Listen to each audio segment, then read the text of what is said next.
लालजू ने नहीं डाला। पहली बार आप जब सृष्टि में आए तो परम पवित्र थे, आपने इस सृष्टि रूपी बाजार की अपवित्रता को स्वीकार किया है, तो आपको ही छोड़ना होगा। आप तो परम पवित्र थे, परम पवित्र हैं, परम पवित्र रहेंगे, लेकिन आपने शरीर को अपना मान लिया और शरीर को भोगों को भोग करके अपवित्रता का आपको बोध हो गया। नहीं, आप आत्मस्वरूप से आज भी पवित्र हैं। आत्मा कभी अपवित्र नहीं होती, पर आप अपने को आत्मा ना मानकर, भगवद अंश ना मानकर स्त्री मानती हैं, पुरुष मानती हैं, मूर्ख मानती हैं, विद्वान मानती हैं, पापी मानती हैं, पुण्यात्मा मानती हैं, उसी का भोग भोगना होता है। भगवान ने नहीं फंसाया, सही पूछो, बिल्कुल भगवान ने नहीं फंसाया, हम फंस गए हैं। माइक को हम पकड़े हैं या माइक ने हमको पकड़ लिया? हमने माइक को पकड़ा है। आप देखो, आपको कौन पकड़े? आप पकड़े हो। ये मेरी माँ, ये मेरे पिता, ये मेरे भाई, ये मेरे मित्र, आपने किया है। इसमें भगवान ने क्या किया है? भगवान ने तो आपको सुंदर बुद्धि दे दी, भगवान ने आपको सुंदर शरीर दे दिया, भगवान स्वयं अंश रूप से आपके हृदय में विराजमान है। भगवान ने सुंदर भूमि दे दी, आकाश दे दिया, वायु दे दी, जल दे दिया, सूर्य दिया, चंद्र दिया, कितनी सुविधा दी हमको भगवान ने। भगवान ने हमको कहाँ फंसाया? भगवान ने हमको कब कष्ट दिया? हम कष्ट करने वाले आचरण जो हमें कष्ट परिणाम में दे, वो आचरण हम कर रहे हैं। हम परेशानियां मोल ले रहे हैं, हमने गंदगी बटोरी है, तो फिर हम ही को छुटाना पड़ेगा। वही गंदगी छुटाने के लिए भगवान संत रूप से, शास्त्र रूप से आपको समझा रहे हैं। अगर मान लो तो आप निर्मल हो जाओगे। निर्मल जहां हुए तो भगवान का साक्षात्कार हुआ, और भगवान का जहां साक्षात्कार हुआ तो आप और भगवान दो थे ही नहीं। सोई जाने जेह देहु जनाई, और जानत तुम्हें हो जाई। जो भगवान को जान गया वो भगवत स्वरूप हो जाता है। भगवत स्वरूप का बोध होते ही आपका स्वरूप भगवान का ही स्वरूप है। ब्रह्मविद ब्रह्म ही भवति। तो कहां फंसे? कहां आपने फंसे? आपने पकड़ रखा है। आप छोड़ दो, आज मुक्त हो आप। वही तो हम समझाने के लिए बैठे। पहले गलत आचरण छोड़ो, अच्छे आचरणों में आओ, फिर अच्छे आचरणों को भगवान को समर्पित कर दो, तो उससे कर्ता भाव हटेगा। जहां कर्ता भाव हटा तहां हृदय निर्मल हो गया, और निर्मल हृदय होते ही आपको अनुभव होने लगेगा कि मैं भगवान का स्वरूप हूँ, तत्वमसि, मैं वही तत्व हूँ, कोई और नहीं हूँ। महाराज जी, मेरे को ये पूछना है कि अगर मतलब उन्होंने हमें जन्म दिया है, और मतलब सही है, मैं आपकी बात से पूरा सहमत हूँ, पर उन्होंने हमें भेजा ही क्यों? मतलब वो अपने पास ही रख लेते हैं इस जीव जंतुओं, मनुष्य योनियों में। अब हम आपको और खोल करके बता दे, योग्यता के अनुसार उत्तर दिया जाता है, इसलिए उसे गुप्त रखा। आप और भगवान दो नहीं है। वेद कहता है एकोहम बहुश्यामा, मैं एक बहुत रूपों में हो जाऊं। संकल्प क्या? अपने आप में अपने आप से खेलने के लिए, अपने आप से अपने आप में खेलने के लिए। वो परमात्मा अपने आप का सृजन करता है और अपने आप का पालन करता है और अपने आप का संहार कर देता है, ये उसकी मौज, वही आप हो। पर आप भूल गए। अगर आप याद कर लो तो आपका जन्म मरण बंद हो जाए। आप अगर याद कर लो, स्मृति आ जाए कि मैं कौन हूं, तो अभी सारे दुखों से मुक्त होकर ब्रह्मानंद में मगन हो जाए। जो संत जन अखंडानंद, ब्रह्मानंद, ज्ञानानंद, प्रेमानंद, ये उसी भगवान के नाम है, और वही आप हो, और वही आपका स्वरूप है। आप अपने स्वरूप को भूल गए, आए थे खेलने और फंस गए इसमें। यही माया का चरित्र है कि हम अपने स्वरूप को भूलकर अपने को स्त्री पुरुष मान करके भगवान, आप और भगवान में इतना अंतर नहीं है।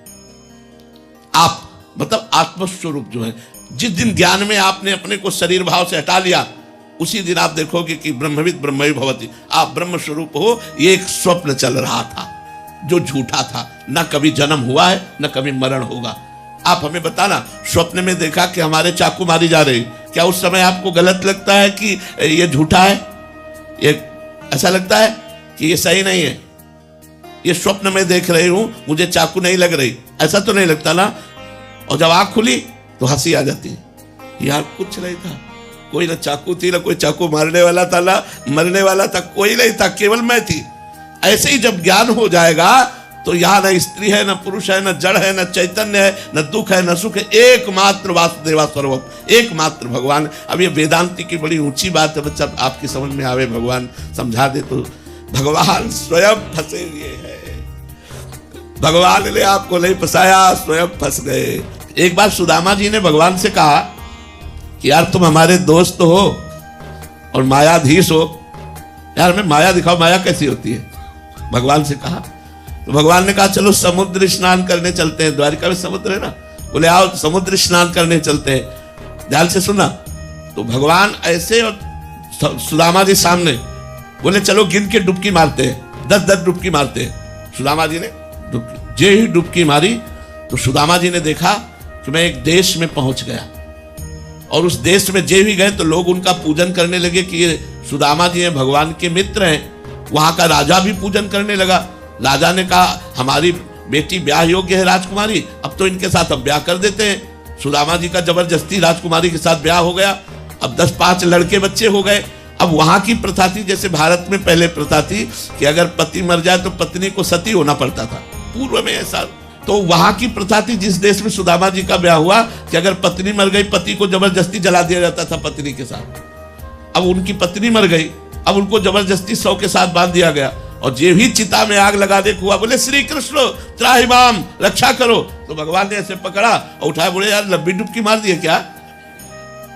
बोले प्रभु ये क्या देख रहा था, हमारा तो ब्याह हो गया, लड़का बच्चा हो गया, कितने साल। बोले अभी अभी तो डुबकी मारी है तुमने।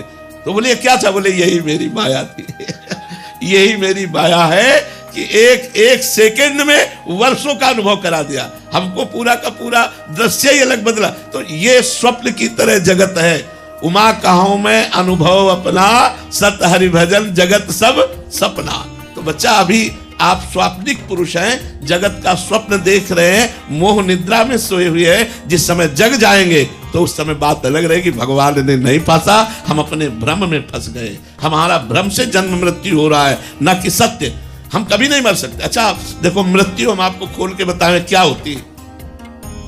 पंचभूतों से बना शरीर पंचभूतों में मिल जाता है।